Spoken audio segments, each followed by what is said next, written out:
शुरू करो, डालो बुनियाद, घर महल नजर आएगा। वंडर लाइए, वंडर अपनाइए, फर्क नजर आएगा। वंडर सीमेंट, फर्क नजर आएगा। नमस्कार, मैं हूं रविंद्र जैन और आप देखना शुरू कर चुके हैं सबकी खबर। हम भोपाल पश्चिमी बाईपास को लेकर ये चौथी खबर बना रहे हैं।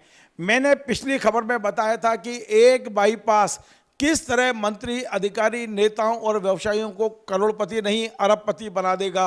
ये जो बाईपास बन रहा है, इसकी आवश्यकता क्या है? इस बाईपास के संबंध में 2 दिन पहले दैनिक भास्कर ने पहले पेज पे जो खबर लगाई थी, मुझे लगता है कि वो खबर पूरी तरह से प्लांटेड थी, क्योंकि इस संबंध में मैं पूर्व मंत्री दीपक जोशी जी से अभी विस्तार से चर्चा करूंगा। दीपक जोशी जी इस रोड को रोकने के लिए, इस बाईपास को रोकने के लिए लगातार प्रयास कर रहे हैं और मूवमेंट चला रहे हैं। अब मैं आपको बताता हूं कि ये जो भोपाल शहर है, इंदौर से हम होशंगाबाद की ओर जाते हैं तो हमारे पास पहले से ही पूर्वी बाईपास है। पूर्वी बाईपास जो है वो खजूरी सड़क के आगे से अंदर जाता है और ये 5 शहरों को जोड़ता है। सबसे पहले बैरसिया को जोड़ता है, उसके बाद में विदिशा को जोड़ता है, रायसेन को जोड़ता है, होशंगाबाद को जोड़ता है और पूरे भोपाल का एक राउंड लगाकर ये बाईपास भोजपुर को भी जोड़ता है, जो रायसेन की तरफ जाता है। ये मतलब होशंगाबाद रोड की को भी ये वहाँ से जोड़ता है। तो ये बाईपास पर बहुत ज़्यादा ट्रैफिक नहीं है। ऑलरेडी हमारे पास पूर्वी बाईपास है जो पूरे शहर से बाहर निकलकर होशंगाबाद की ओर जाता है। अब पश्चिमी बाईपास जो प्लान किया गया है वो मंडी द्वीप से ये जो समसगढ़ वगैरह होते हुए और ये इधर इंदौर की ओर निकाला जाएगा। लगभग 41 किलोमीटर का बाईपास, जिस पर करीब 1143 करोड़ रुपए खर्च करने का प्लान बनाया गया है। सबसे बड़ी बात है कि लगभग 30 ऐसे गांव से ये बाईपास गुजरेगा जो बड़े तालाब का कैचमेंट एरिया है, जहां पानी इकट्ठा होता है, बड़े तालाब की ओर जाता है। और यदि ये बाईपास बनता है तो आप अंदाज लगा सकते हैं कि भोपाल का कितना बड़ा नुकसान होगा। भोपाल का सारा जो फॉरेस्ट है, जो हरियाली है, वो पश्चिमी क्षेत्र में है। भोपाल का सारा जानवर, जितने भी जंगली जानवर हैं, टाइगर मूवमेंट एरिया है, वो पश्चिम क्षेत्र में है। भोपाल की जितनी वाटर बॉडीज हैं, बड़ा तालाब से लेके केरवा, कोलार, कोलांस नदी, ये सब पश्चिम की तरफ पड़ती हैं हमारी। यदि ये बाईपास बनता है तो कितनी कॉलोनियां इसके किनारे बनेंगी, कितने गांवों में कैचमेंट एरिया खत्म होगा, किस तरह से भोपाल की एक तरह से बर्बादी की पटकथा लिखी जाएगी, आज आपको बताएंगे दीपक जोशी जी। आप जानते हैं दीपक जोशी जी कैलाश जोशी जी के पुत्र हैं, जो मध्य प्रदेश के मुख्यमंत्री रहे हैं और जिन्हें हम संत राजनेता के रूप में जानते हैं। अपने पिता के पद चिन्हों पर चलते हुए दीपक जी भी सिद्धांत की राजनीति कर रहे हैं। दीपक जी भी ऐसी राजनीति कर रहे हैं जिससे इस शहर को बचाया जाए, मध्य प्रदेश को बचाया जाए, भ्रष्टाचार को मिटाया जाए। दीपक जी मेरे स्टूडियो में हैं। मैं बात को आगे बढ़ाऊं उसके पहले दैनिक भास्कर की इस खबर को आप जरा देख लीजिए, जिसपे लिखा है कि अधिकारी और नेता मंत्री इस बाईपास को नहीं बनने दे रहे हैं, जबकि ये बात बिल्कुल गलत है। सच बात यह है कि इन तमाम सारे अधिकारियों ने पहले वहां जमीनें खरीदी हैं और उसके बाद ये सड़क का पूरा प्रपोज किया गया है। वो चाहते ही है कि यहाँ सड़क बने तो उनकी ज़मीनों की कीमत बढ़ जाएगी।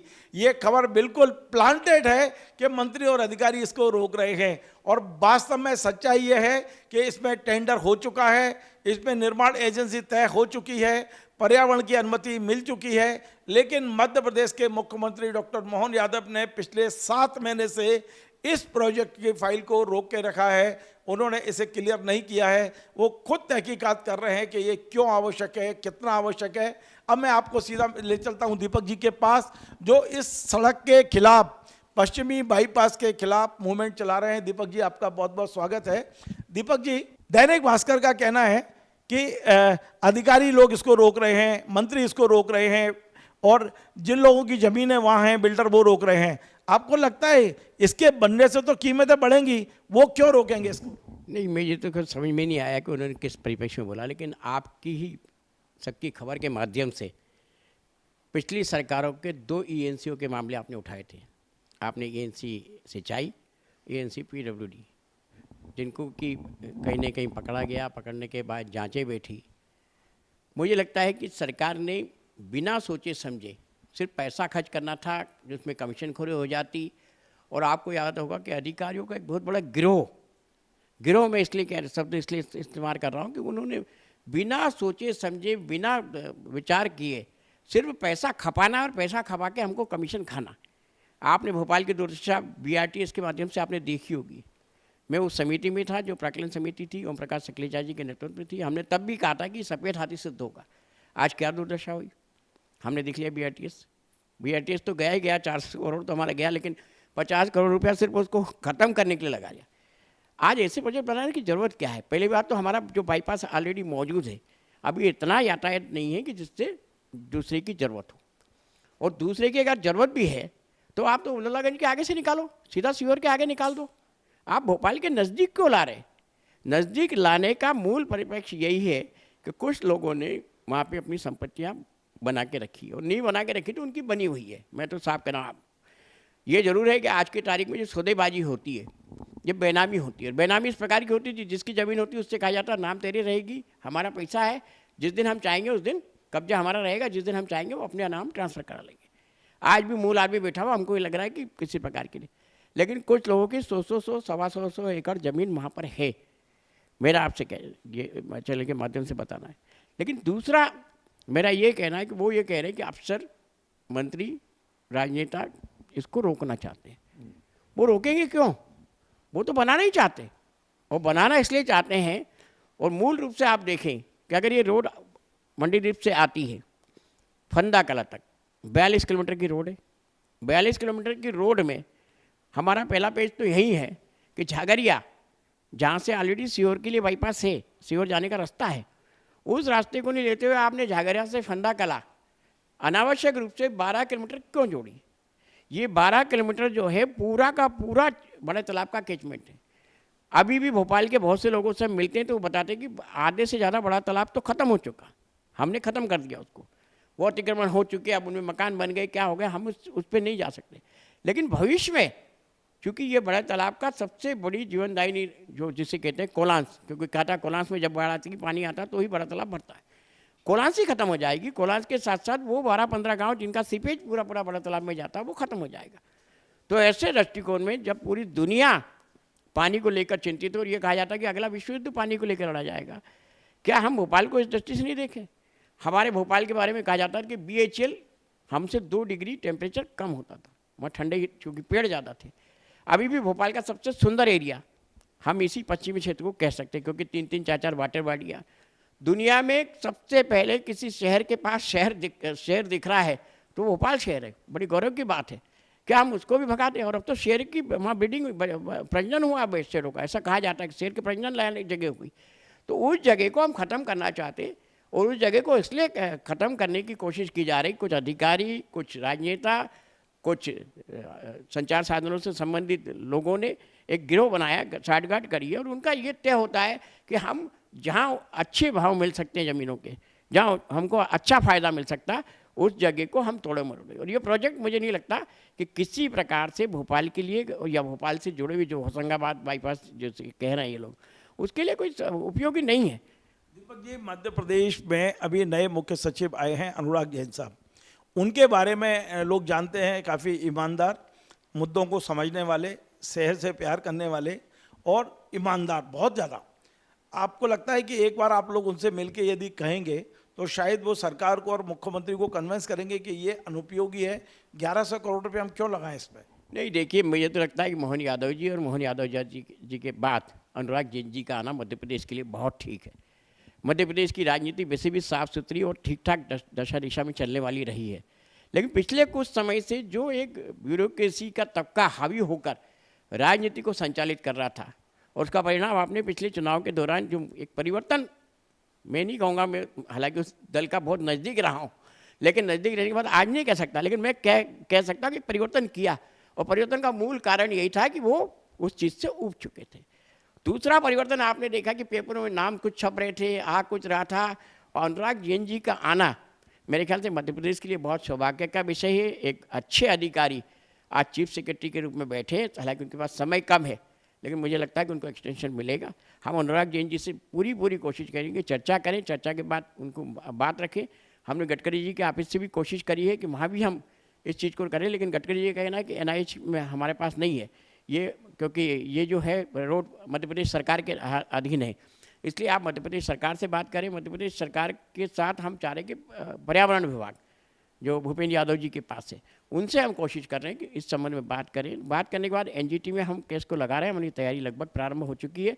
NGT के बाद हम माननीय NGT ने जिस तरह प्रोफेसर कॉलोनी में कलेक्टेड बनाने का आदेश जारी किया है, उससे लगता है कि उसके बाद भी लगता है कि आपको NGT कोई राहत देगी? नहीं, देखिए NGT के बारे में कहा जाता है कि NGT जिस प्रकार से लोकायुक्त AAW एक टालने वाली जो प्रक्रिया है, उस तरीके की संस्था, ऐसा लोगों का कहना, मुझे तो अभी तक गया नहीं NGT के पास, लेकिन मुझे जो बताया गया वो ये है।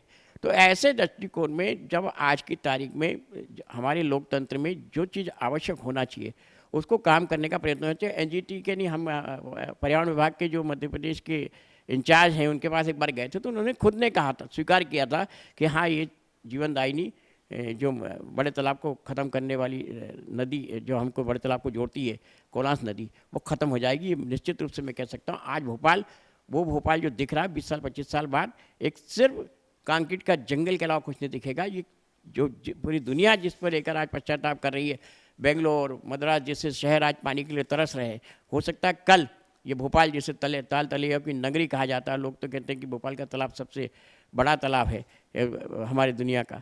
रामसर साइट में इसको दर्जा है। विश्व के 900 प्रकार के पशु पक्षी यहाँ पर आकर चले जाते हैं। तो ये सब आना जाना गायब हो जाएगा। भोपाल की नेचुरल सुंदरता जिसे हम कहते हैं, उसे राजा भोज ने शायद पहली बार परखा होगा, उसके बाद बाकी लोगों ने भी इसको संरक्षित करने का प्रयास किया। लेकिन इतना बड़ा एक नैसर्गिक चीज़ से हम हाथ धो बैठेंगे जिसको कि मेरे ख्याल से दुनिया कभी माफ़ नहीं करेगी। तो मेरा तो आपके चैनल के माध्यम से उन जो पत्रकार साथियों से भी निवेदन है कि एक बार उस चीज़ का अध्ययन कर ले गंभीरता से, क्योंकि गंभीरता नहीं होगी, बात सुनी सुनाई बातों के आधार पर हम काम करेंगे तो वो ठीक नहीं हो। दीपक जी, आप इस मूवमेंट को पिछले कई महीने से चला रहे हैं, लेकिन जिस तरह का पब्लिक सपोर्ट मिलना चाहिए, जिस तरह का मीडिया सपोर्ट मिलना चाहिए, वो अभी आपके साथ दिखाई नहीं दे रहा है। आप लोगों को जोड़ नहीं पा रहे हैं, या कुछ ताकतवर लोग ऐसे हैं जो आपके मुहिम को सफल नहीं होने दे रहे हैं? देखिए, बड़ी ताकत से टकराना होता है तो छोटी शक्तियों को इकट्ठे होने में टाइम तो लगता है, समय लगता है। मीडिया आज की दुनिया में आप सब जानते हैं, आप स्वयं मीडिया से जुड़े हैं, तो मीडिया के बारे में मैं कुछ कहना नहीं चाहता।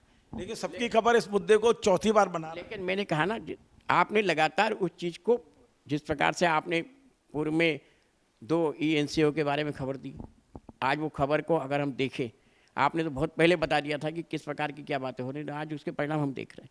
लेकिन जैसा मेरा कहना है कि आपके इसी चैनल के माध्यम से जब इस खबरों की शुरुआत हुई थी, उसी का परिणाम है कि कुछ दूसरे पक्ष अपने बलबूते पे या अपने उसके अनुसार कहीं ना कहीं इस प्रकार की बातों को प्लांट करने की कोशिश कर रहे हैं कि ये मूवमेंट जो है वो एक प्रायोजित मूवमेंट है। हमारा तो कुछ लेना देना नहीं, ना हमारी ज़मीन है, ना हमारा उधर कुछ वो वस्तु थे। लेकिन चूंकि हम भोपाल में रहे, मैं खुद भोपाल में 5वीं क्लास के बाद पढ़ने आ गया था, भोपाल में रहा, लंबे समय तक छात्र राजनीति की, बड़े तालाब छोटे तालाब में घूमना, बोटों के अंदर घूमना, क्योंकि हमारे 2-3 जो हम जो कॉलेज में थे उनकी नावें चलती थी, नावों में तो हम चप्पू वाली नावों में घूमते थे, बड़े तालाब का आनंद लेते, खाना खाते थे उसमें नाव के अंदर बैठ के।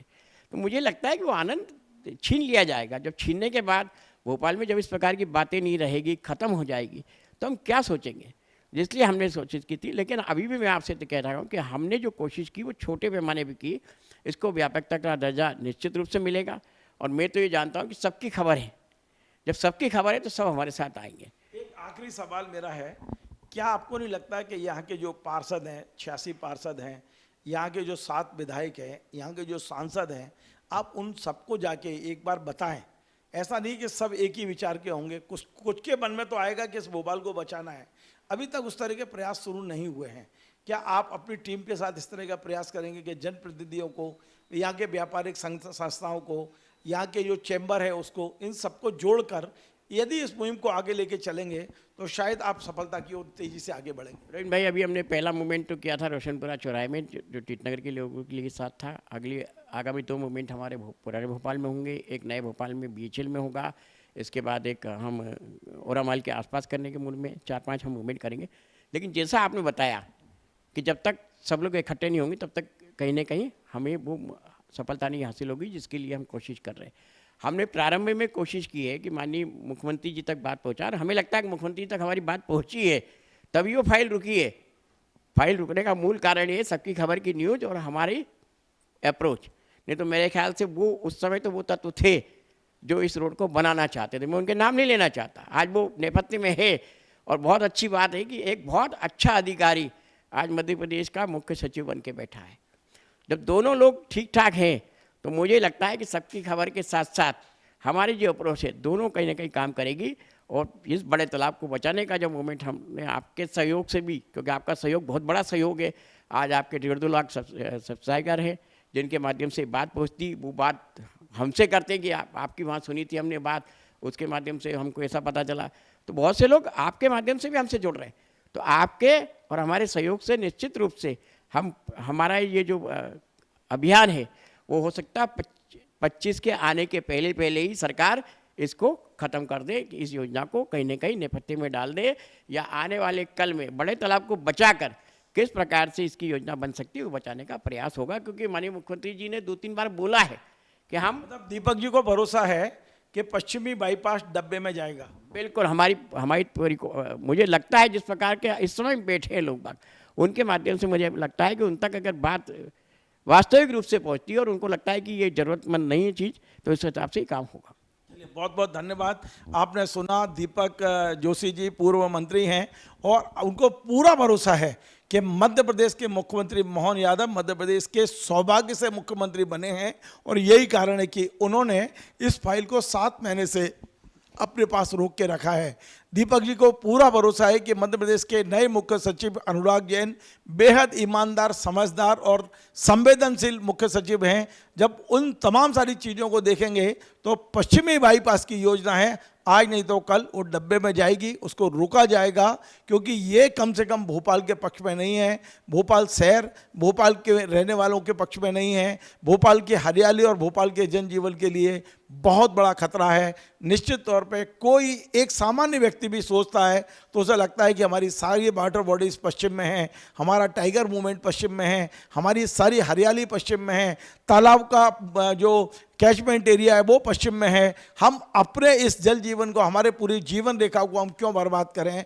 और एक रोड यदि ये बन जाती है तो मान के चलिए कम से कम 250 से 300 कॉलोनियाँ उसके रोड के चारों तरफ बनेगी और भोपाल शहर का सत्यानाश होने में देर नहीं लगेगी।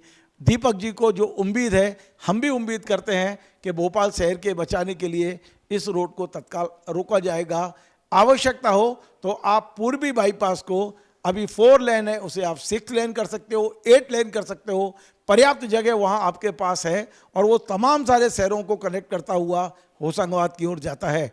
आपको हमारा कार्यक्रम पसंद आए तो आप इसे शेयर करें, लाइक करें, कमेंट करें और आपसे बार बार निवेदन है हमारे इस चैनल को सब्सक्राइब अवश्य करें।